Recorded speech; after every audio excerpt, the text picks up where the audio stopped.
It started back with Edison and his lithoscopes of 12 to 15-second films, through the Nickelodeon era where you had placards that you would roll to make motion, up through the use of color, sound, color.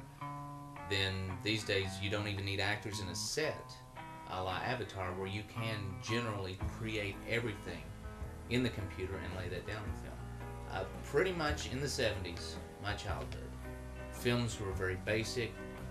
It wasn't until Star Wars in 1977 that technology actually became the event itself.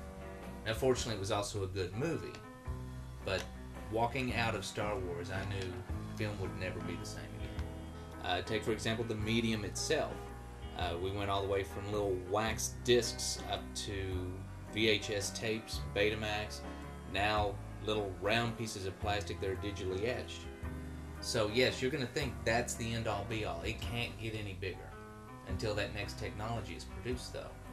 As far as Avatar being the end-all be-all, he's not really created anything new. It's animation. It's just the way that you do the animation is different. But if the trend keeps on, you're not going to need actors in the studio. You're just going to be able to create everything on the computer.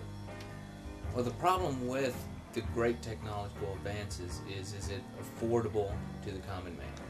And when film first came out, of course it was affordable because nobody knew how to price it. The technology wasn't that difficult. In the 70s, the 80s, well, first you had sound come through, sound, color, but the price didn't really match. Now you've got huge computer processing power, creating everything from high definition to, like an Avatar, and that technology has to be paid back. Now, the trend toward home viewing seems to be HD, though they've already started coming out with 3D. Who needs 3D in their home? So how do you see film right now, like the current state it's in? Well, film in and of itself is a dying art, because as we've discussed about digitally creating the stories that you're telling. The one thing about the entertainment industry on the whole and film in general is it used to be cost prohibitive. You had to be a studio or raise a lot of money to make a film. Now you have YouTube. You have digital video, high definition cameras that sit in the palm of your hand you can get for $600, $500. I can pull it up on my screen here at home and edit anything I want to. Anyone and everyone can tell a story now.